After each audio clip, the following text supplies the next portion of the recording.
Did you know that seniors over 65 are now choosing exciting new ways to live far beyond traditional nursing homes? If you're in your 60s, 70s, or even well into your 80s, you might be surprised to hear this. But the world is changing fast. And when it comes to how we age, how we live, and how we take care of ourselves and each other, the change is stunning. Many people assume that the only options after 75 are a hospital bed, a lonely apartment, or a nursing home, but that's no longer true. In fact, some of the most brilliant innovations in senior care aren't happening inside medical buildings. They're happening in living rooms, community gardens, and even cruise ships. Yes, really.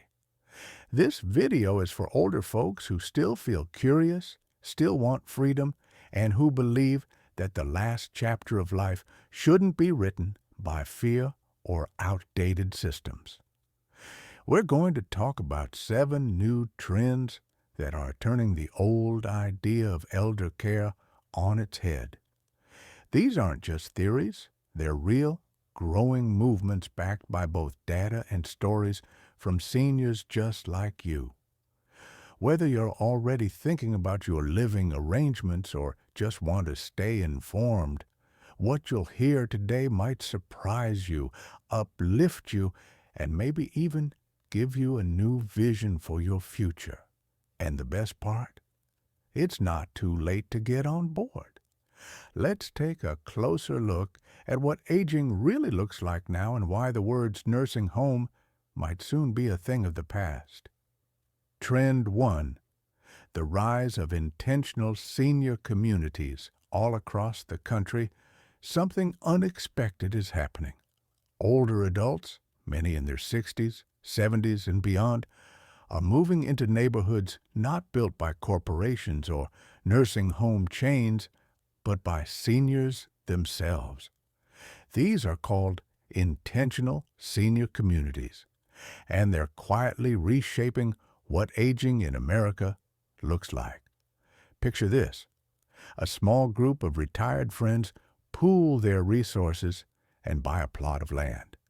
Instead of each going off to live alone in separate homes or facilities, they design a small neighborhood with shared gardens, common areas, and private living spaces. Some even build tiny homes or shared ranch-style houses. It's not about isolation. It's about dignity, freedom, and staying socially connected without sacrificing independence.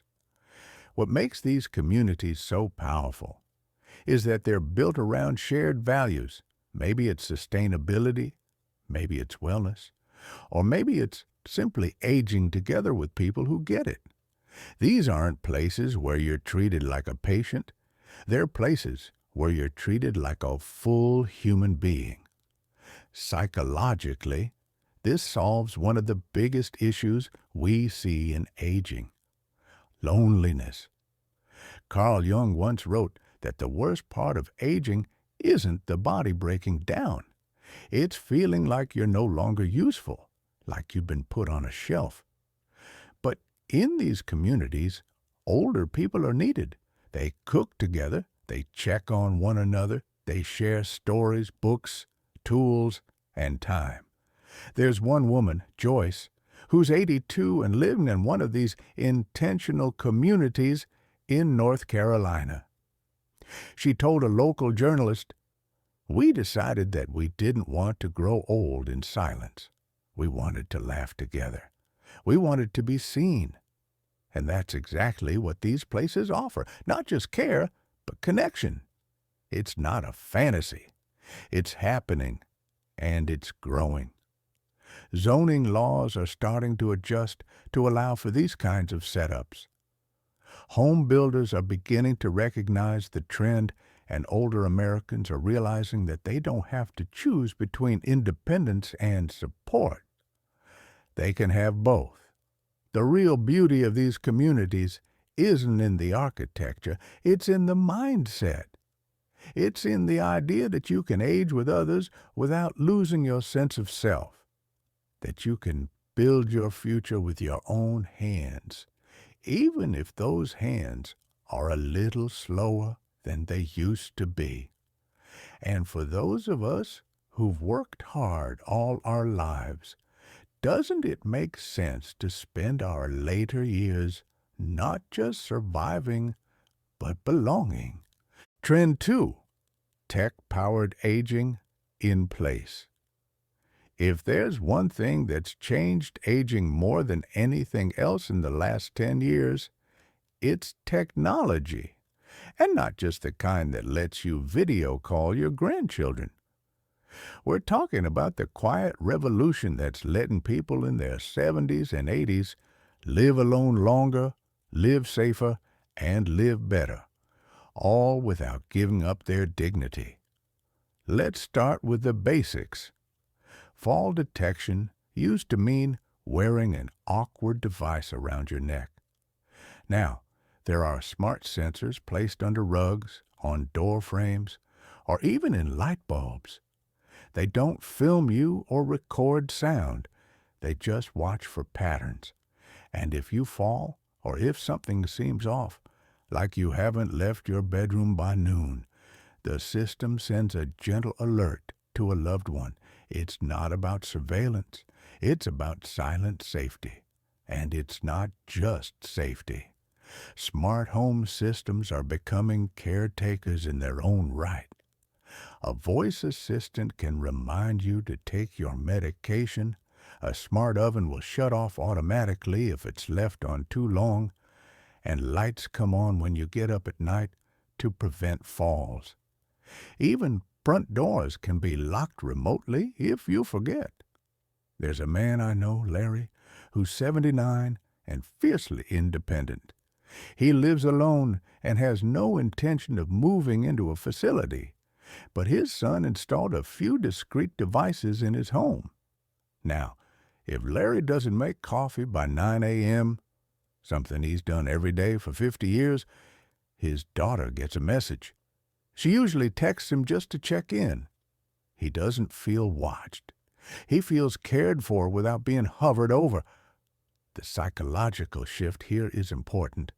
Carl Jung often spoke about the human need to maintain autonomy even in decline, and that's what this tech supports. It doesn't infantilize you. It supports your ability to remain who you are on your own terms. And let's not forget telemedicine. In the past, getting to the doctor meant a ride, a wait, and half a day gone. Now, you can consult with a specialist from your living room. You can send daily blood pressure updates or glucose levels without leaving the house. It's saving lives and sanity. And then there's community tech. Seniors are starting to use apps, not just to watch videos or scroll pictures, but to find others nearby who want to go for a walk, share a meal, or play cards. In some neighborhoods, a single app connects a dozen seniors who meet once a week for trivia night, all because someone clicked join. The beauty of it is that none of this is flashy. It's not for show. It's not to prove that seniors are hip or modern. It's about the quiet confidence that comes from knowing your home is working with you, not against you. It's about staying connected, even when the world feels vast and far away. It's about giving your children peace of mind while still giving yourself the space to breathe. And here's what really matters. These tools aren't just for the wealthy.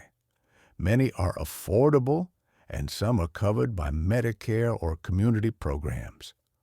Local governments are starting to catch on, realizing it's cheaper and kinder to help people stay in their homes than to move them into care too soon. Aging in place used to mean sitting in the same chair, watching the same television, waiting for someone to knock on the door. Not anymore. Now, it means you've got tools that support your independence, routines that help you stay grounded, and subtle safety nets that catch you before you fall. So, if you're someone who values your home, your freedom, and your sense of self, this new trend is worth paying attention to. Because aging doesn't have to mean surrendering your space. It can mean upgrading it so it grows with you. If you're still watching this video and finding these insights valuable, please comment number 2 below to let me know you're here. And if you haven't subscribed yet, I recommend you subscribe and turn on the bell so you don't miss any videos. Your support helps us continue creating good content to inform and inspire you. Now, let's move forward. Trend 3, intergenerational housing models. One of the most heartwarming and surprisingly practical shifts we're seeing today is the rise of intergenerational living, not just out of necessity, but by choice. More and more families are realizing that putting 3 generations under one roof, or at least on the same property, does more than save on rent. It restores a sense of belonging that so many older adults quietly lose as they age. Now, let's be clear. Intergenerational living today doesn't mean a chaotic house filled with shouting children and no privacy. These new models are smart, respectful, and often beautifully designed. Think of a small private cottage or a converted garage with its own kitchen and entrance. You're nearby, but you're not underfoot. You're part of the family circle, but still independent. There's a family I know, the Crawfords in Ohio. Ellen, who's 72, was widowed a few years back. Her daughter and son-in-law invited her to move into the finished basement of their home, but it's no dark cellar. They added a stair lift, put in new windows, soundproofed the ceiling, and created a warm, cozy space that's hers. She joins them for dinner when she wants, but she can also close the door and enjoy her books in peace. And you know what's remarkable? Everyone benefits. Her daughter doesn't have to worry about whether she took her medicine. Her grandchildren get to know their grandmother as a person, not just a holiday visitor. And Ellen says she feels younger just from being around people who laugh loud and live fully. This trend is about more than convenience. It taps into something Carl Jung often explored, the need to find new roles and purpose as we age.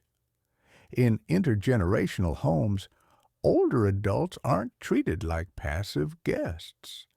They're mentors, storytellers, even co-parents at times. Their presence grounds the family. Their wisdom fills the house. Of course, this kind of setup isn't for everyone. Some seniors treasure their solitude, and that's perfectly fine. But for many, the idea of aging alone, of growing old in silence, is far more frightening than the idea of sharing space. And communities are starting to reflect this too. In Oregon, there's a housing development designed around this exact idea. It features duplexes and triplexes where older and younger families live side by side. By design, there's a shared garden, a community room, and monthly potlucks. The elders don't feel pushed aside. They feel woven in. Even urban planning is catching on. Some cities are changing zoning laws to allow accessory dwelling units, also called granny flats, on existing properties. That means families don't have to break the bank or uproot to care for an aging parent. They just build smartly together. And let's not overlook the emotional healing this can bring. I've seen it with my own eyes. Parents and adult children who hadn't really talked in years suddenly rediscovering one another, not through big dramatic conversations, but through daily life. Morning coffee, evening walks, shared meals. Living together with enough space and clear boundaries can mend old wounds, build new memories, and strengthen the very fabric of family. It's a quiet antidote to the loneliness that creeps in when we believe we're no longer needed. So if you've ever felt torn between maintaining your independence and staying close to those you love, know that there's a middle path. Intergenerational housing isn't a step backward, it's a thoughtful step forward, a way to age with dignity, meaning, and connection. And in today's world, that might be the greatest gift of all. Trend 4.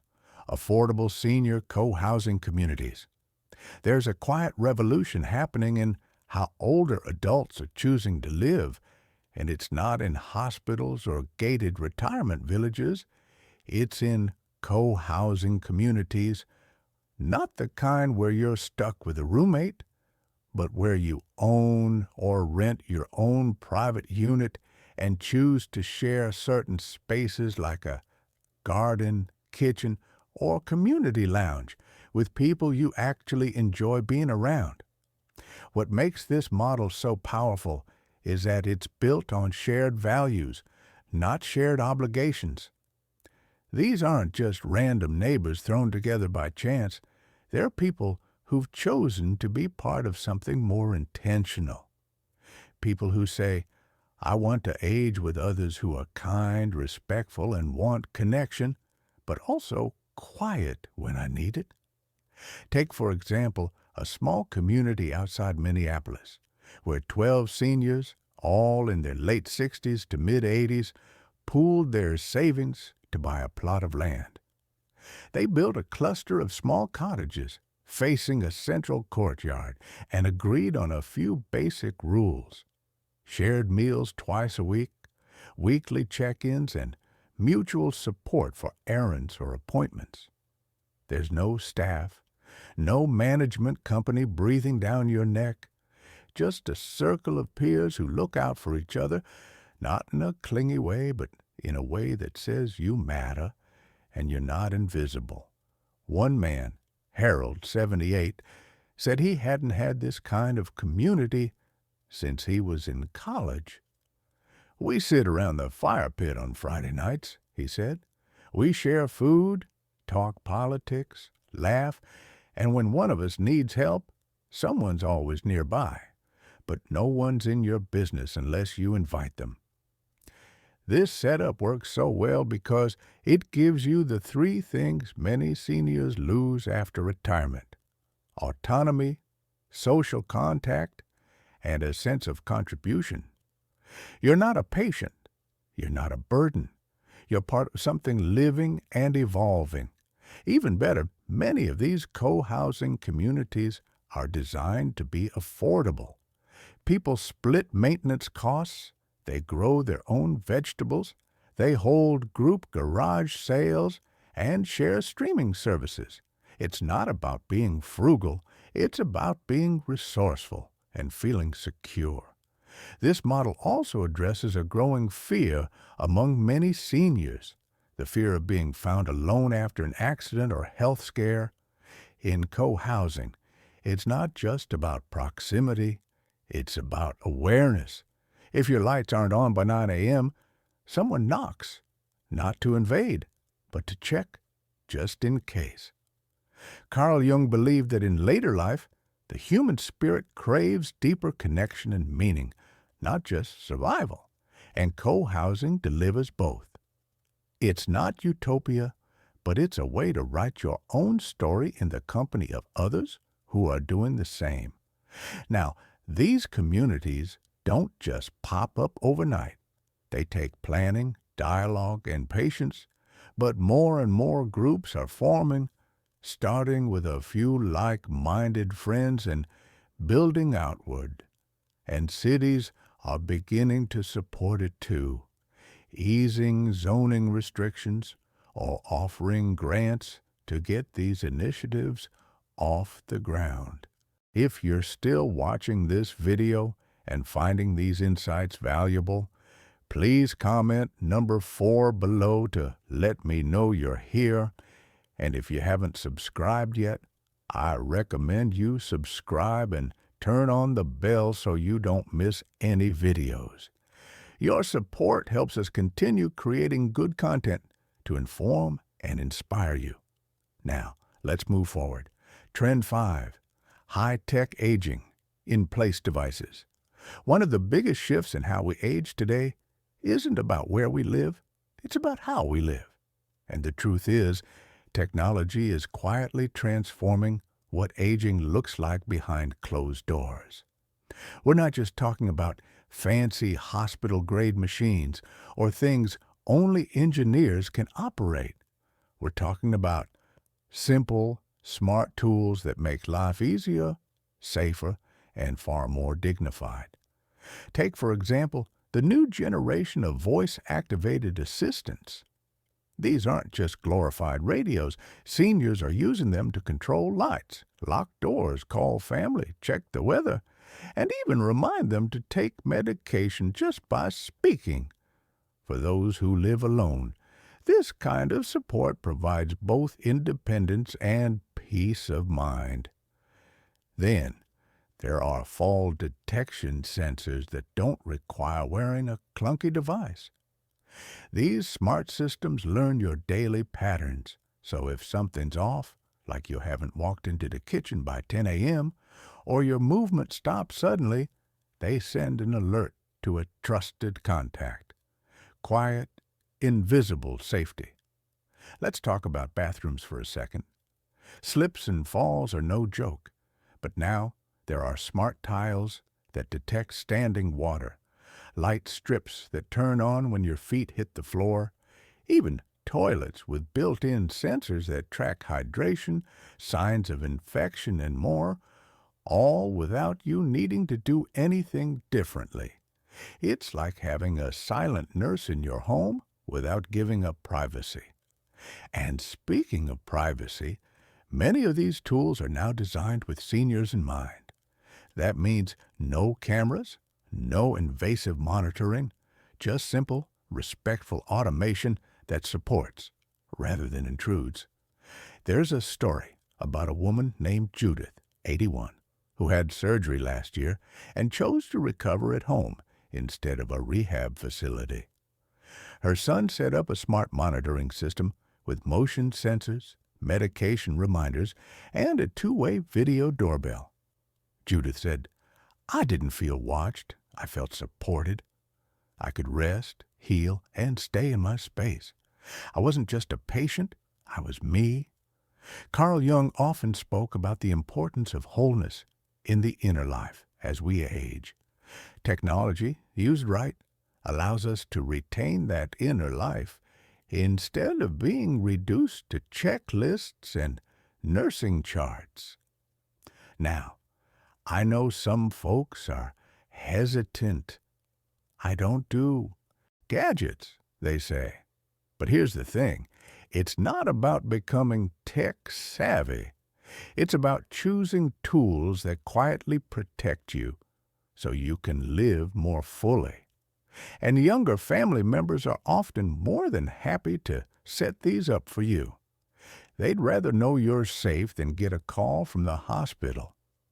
These aging-in-place tools are already replacing the need for many types of institutional care.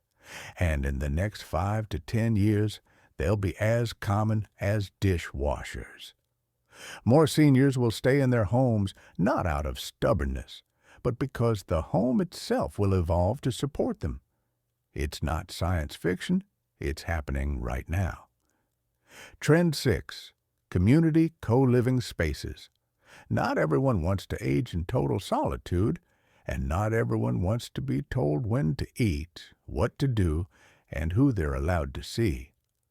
That's why one of the most surprising and honestly most exciting trends today is the rise of senior co-living communities. These aren't your typical retirement homes. They're vibrant, self-directed households where older adults share space, responsibilities, and friendship on their own terms. Think of it like a college dorm, but with more wisdom, more privacy, and better food. The core idea is simple. Rather than live alone and rely on strangers for help, you live with others around your age who understand what you're going through. You split the rent. You cook together when you feel like it. You respect each other's independence, but look out for one another in quiet ways, like watering the plants when someone's sick, or simply being there to talk over coffee. One of the most powerful parts of this trend is that it's often started by seniors themselves, not corporations, not developers. People in their 60s, 70s, even 80s are teaming up to lease homes, remodel old buildings, or build tiny house villages that reflect how they want to live, not how someone else thinks they should. There's an example in Oregon where four women in their 70s bought a big house together and each claimed a room. They share a kitchen, common spaces, and even rotate shopping runs. When asked if it felt strange, one of them said, "We've lived enough years to know what we don't want. We want peace, company, and control, and that's what we built."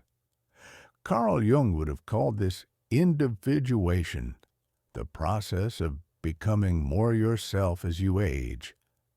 These co-living setups are a reflection of that inner clarity. You're not disappearing into a crowd or vanishing behind a curtain of medical care. You're stepping more fully into your preferences, your energy, your rhythm.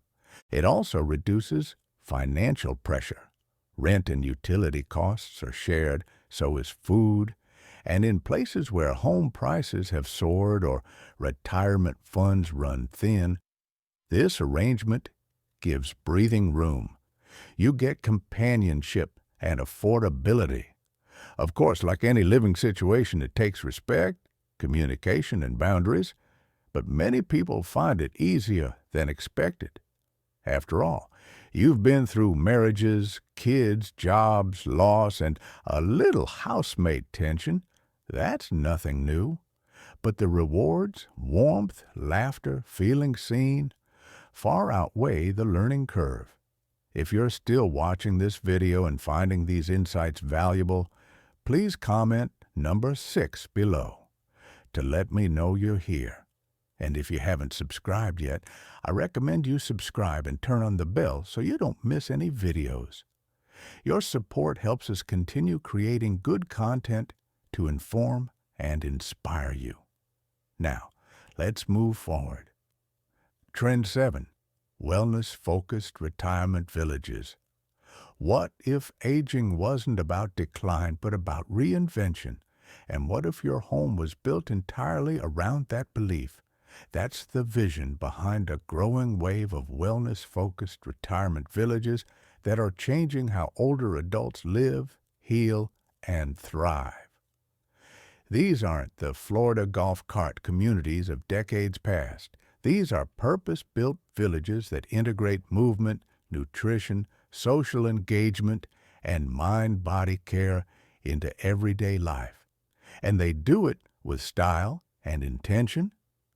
At the center of these villages, you'll often find wellness centers, not just gyms, but spaces that offer Tai Chi in the morning, group acupuncture in the afternoon, nutrition counseling on Thursdays, and community gardening on weekends. These places understand that aging well isn't about just avoiding illness. It's about maintaining vitality and, where possible, building new strength. Many of these communities are designed in partnership with gerontologists, psychologists, and even behavioral economists.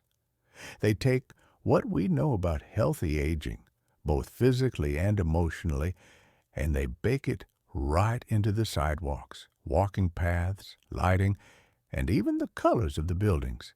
It's all subtle, but it works.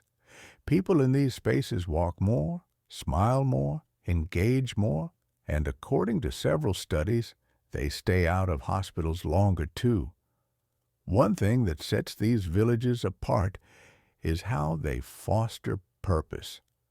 Residents aren't just killing time. They're mentoring younger people, leading community events, even forming clubs around topics like woodworking, storytelling, or plant-based cooking. There's a rhythm of contribution. It feels like you're still part of something real. This is where Jung's psychology fits again. In his later years, he emphasized the importance of integration, not splitting life into before and after retirement, but staying whole, connected, curious. These villages reflect that. They don't just house you, they energize you. Of course, not every one of these places is affordable, but the trend is moving in the right direction. More nonprofits, city partnerships, and foundations are stepping in to build affordable versions, especially in places where older populations are growing rapidly. The future of aging won't be rows of hospital beds. It will be greenhouses, conversation circles, and a gym where the instructor actually knows what a 75-year-old shoulder can and can't do. And the biggest surprise? Many of these wellness villages have long wait lists, not because people are desperate, but because they're excited. Aging doesn't have to be an ending. It can be a whole new chapter with better lighting, better walking paths, and better coffee. Final thoughts. If you're in your 60s, 70s, or even 80s, you've probably heard someone say, just prepare for the nursing home. But today, we've seen that there's a very different future opening up for people like us. A future where aging doesn't mean giving up control, but gaining new options. A future where you can live around friends, stay active, stay sharp, and choose what kind of life you want to live on your terms. What stood out to you the most today? Was it the idea of co-housing with friends? The technology that keeps you safe without stripping your privacy? Or the notion that one day you could age in a vibrant, intergenerational village where every day feels like an opportunity, not a countdown? These 7 trends aren't fantasy. They're happening right now. Slowly but surely, the world is catching up to the truth we've known all along. Aging is not something to fear. It's something to shape with wisdom, courage, and community. And let's be honest, many of us didn't have this kind of vision growing up. We were taught to work hard, raise kids, and then just fade quietly into a recliner. But that old story is falling apart. You don't have to settle for it. You get to choose how your next chapter is written. That's the power of staying informed and open-minded. So take what you've learned today and think about it. Maybe even talk about it with someone you trust, because change doesn't always start big. It starts with a conversation, a new idea, or a small shift in how we imagine what's possible. Thank you for joining us today. We'd love to hear from you. Leave a comment below and share one thing you learned today and how you plan to use it in your life. Your thoughts are important to us, so don't hesitate to share them.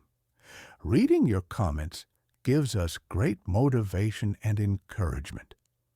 If you enjoyed this video and found it helpful, please like, subscribe, and share. Your support helps us continue creating good content to inform and inspire you.